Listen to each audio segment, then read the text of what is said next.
Ketika Pak Roma dikatakan menjadi sosok guru dan dosen abad 21 yang betul-betul mampu menciptakan sebuah pembelajaran inovatif, itu bukan sekedar mimpi dan imajinasi, tetapi bagaimana sebuah mimpi dan imajinasi itu bisa direalisasikan dengan 7 pilar yang tadi saya katakan. Pilar pertama, membangun kesadaran guru dan siswa.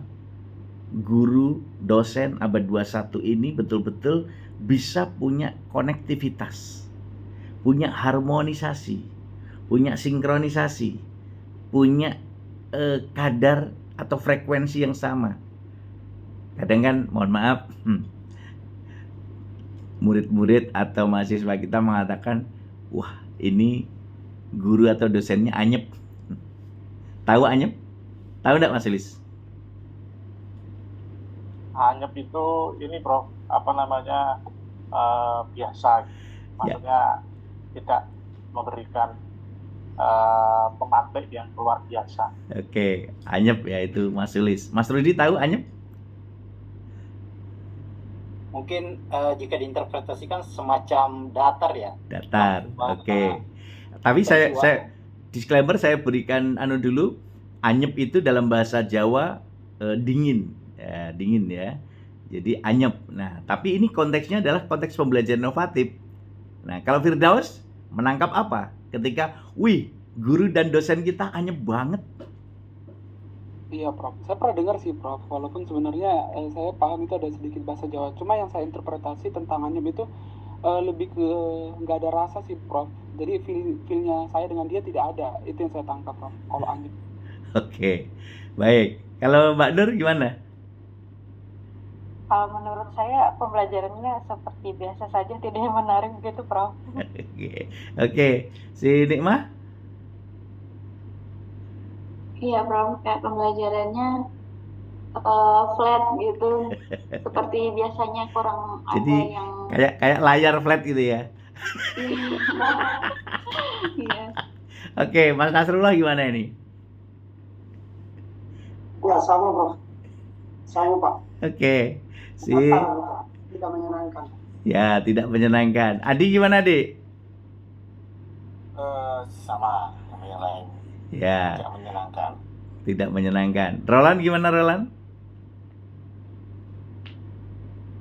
Maaf, Prof. Bu Ola sedang di rumah sakit. Oh, gitu. Ya. Oke, baik. Jadi pembelajarannya anyep. Anyep itu, wih, guru dosennya gimana pembelajaranmu hari ini? Gimana perkuliahannya hari ini? Wih, guru dosennya anyep. Kok anyep? Anyep beli.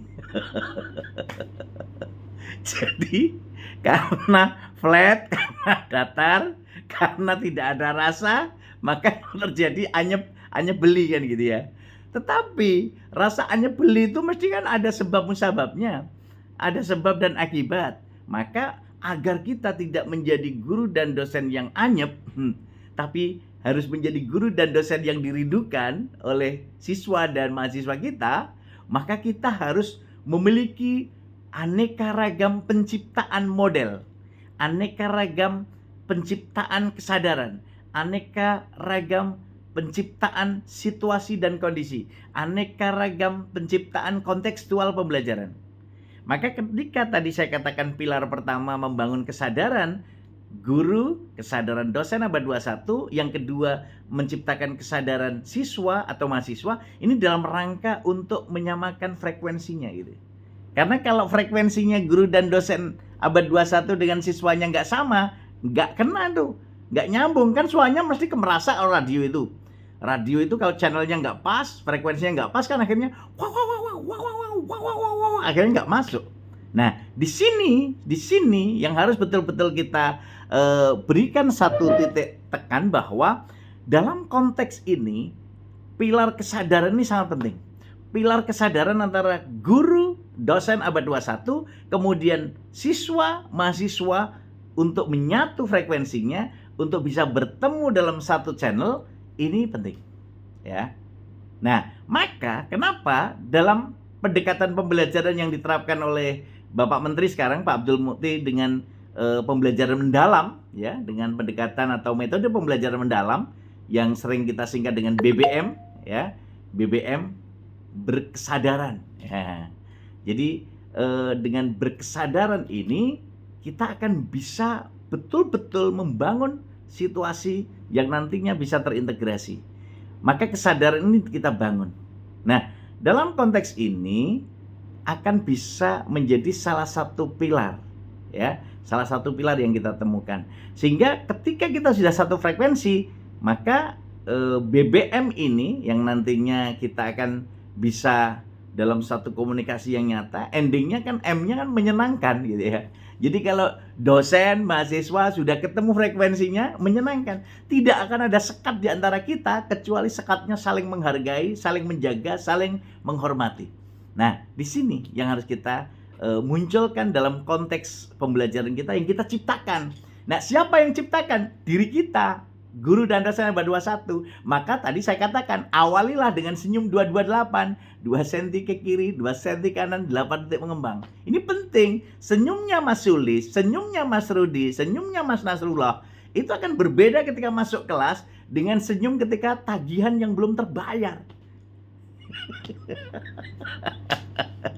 Wah, tanggal tagihan nih. Atau misalnya Mbak Nur ketika ditanya, "Loh Bu, kok muram sekali wajahnya?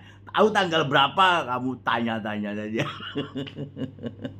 Atau Mas Firdaus ditanya, "Loh Pak Firdaus, kok wajahnya kecut gitu?" "Iya, kamu nggak tahu tanggal tua ini," gitu ya. Jadi maksud saya, penciptaan situasi, penciptaan konteks itu harus bergantung oleh kita. Jadi kita yang menciptakan. Jadi kalau teman-teman sebagai guru dan dosen 21 kok menyalahkan siswanya, menyalahkan mahasiswanya, ya nggak benar. Kita harus sama-sama. Jadi kalau misalnya ada situasional yang nggak tepat, ya itu harus kita urai, kita temukan. Apakah frekuensi kita sama atau enggak? Kalau frekuensinya nggak sama, jangan dilanjutkan pembelajarannya. Ya, ini karena Pak Romadi tak lanjutkan sedikit karena frekuensinya sudah kelihatan ketemu sedikit. Tapi nanti kalau nggak ketemu ya kita akhiri. Jadi titik temu sebuah proses pembelajaran inovatif itu harus membangun kesadaran ya, antara guru, dosen abad 21, siswa, mahasiswa ini ketemu. Nah, setelah itu kita baru sepakati tujuan pembelajaran kita, tujuan perkuliahan apa, itu menjadi penting. Ya, tadi saya katakan bagaimana kita merealisasikan, mengimplementasikan tujuan pembelajaran. Bukan sekadar hanya yang tertera dalam RPS. Bukan sekadar yang tertera dalam RPP atau sekarang modul atau bahan ajar.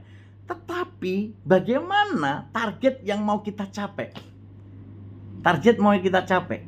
Kalau misalnya kita belajar bahasa Indonesia, targetnya adalah dapat berkomunikasi dengan benar, baik, dan santun. Itu kata kunci. Jadi kalau teman-teman ngajar MKU atau sekarang MKWK bahasa Indonesia, itu tujuan utamanya dapat berkomunikasi dengan benar, baik, dan santun, lisan dan tulis. Nah, gitu ya. Jadi pilar yang dijaga adalah dapat memanusiakan manusia, dapat komunikasi yang terintegrasi dalam pilar-pilar itu, maka real tujuan perkuliahan, tujuan pembelajaran terwujud.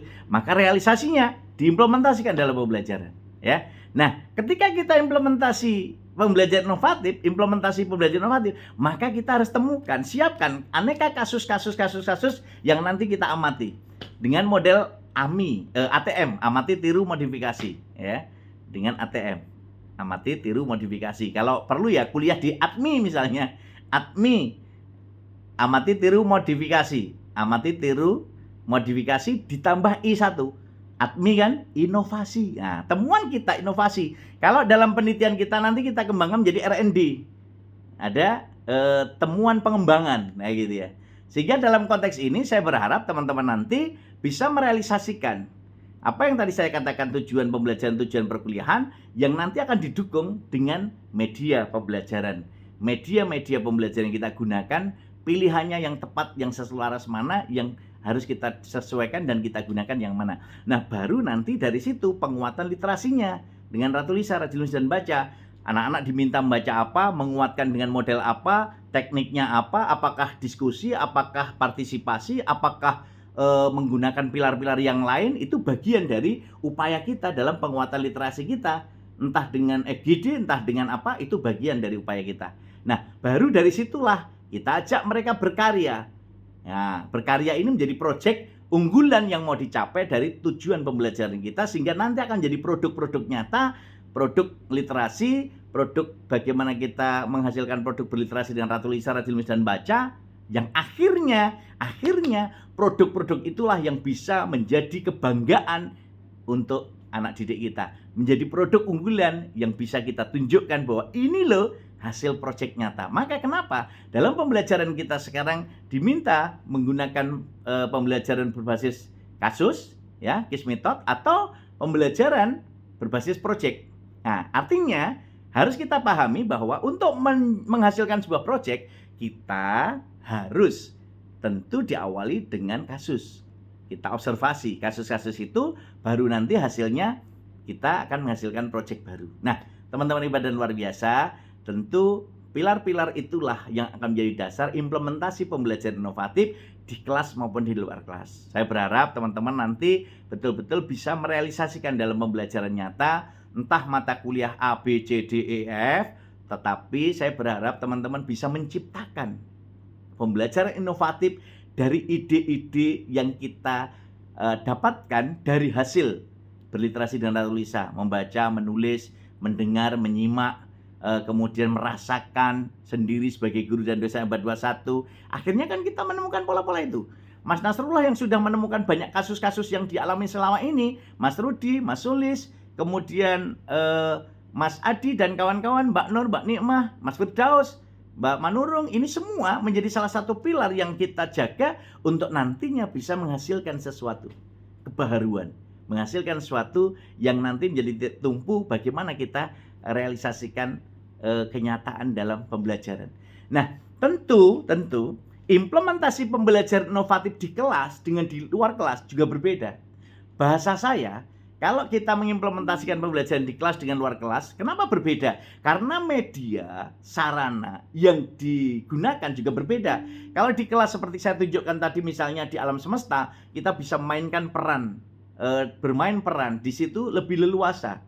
Berbeda lagi ketika kita memanfaatkan ruang-ruang kelas. Nah, disitulah yang tentu 7 pilar yang saya katakan sebagai implementasi dalam pembelajaran inovatif itu harus kita lakukan pola pengembangan diri, pola pengembangan terintegrasi yang akhirnya dalam pembelajaran inovatif, model-model pembelajaran inovatif itu akan bisa tercipta dengan begitu riang gembira, dengan penuh kebahagiaan karena kita akan melibatkan semua unsur peserta didik, siswa, mahasiswa, guru, dosen, kemudian media pembelajaran, kemudian sumber-sumber literasi, seperti yang saya sampaikan kemarin juga sumber literasi digital bisa digunakan, sumber literasi digital Budi di Kemendiknas, ya,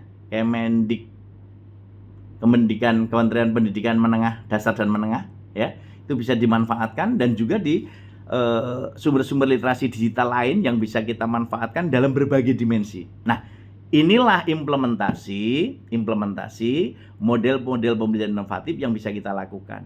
Saya yakin teman-teman sebagai guru, dosen abad 21 di seluruh wilayah Indonesia sudah memiliki banyak aneka pengalaman, memiliki banyak aneka referensi dalam pembelajaran. Tetapi praktiknya kadangkala kita masih memerlukan sebuah proses pengembangan diri, proses untuk merealisasi, proses untuk beradaptasi, dan proses untuk berkomunikasi dan berkolaborasi. Maka keterampilan abad 21 perlu dimiliki oleh guru dan dosen abad 21 untuk mengimplementasikan pembelajaran abad 21 yang sering kita kenal bahwa kita harus menguasai keterampilan abad 21, berpikir kritis, berpikir kreatif, komunikatif, kolaboratif, dan juga menguasai 6 literasi dasar, berliterasi dengan Ratu Lisa yang sering saya gaungkan, ayo berliterasi dengan Ratu Lisa, rajin nulis dan baca. Kemudian literasi numerik, literasi keuangan, literasi digital, literasi budaya kewargaan, dan juga literasi sains. Nah, ini menjadi modal dasar untuk pengembangan diri kita agar menjadi yang terbaik di antara yang baik, sehingga kita terus berliterasi dengan Ratu Lisa, rajin menulis dan baca, sehingga kita semua akan ikut serta menyinari dunia seperti bintang, bulan, dan matahari yang selalu menyinari bumi, baik tampak maupun tidak tampak oleh manusia. Ini yang harus kita wujudkan dalam implementasi pembelajaran kita.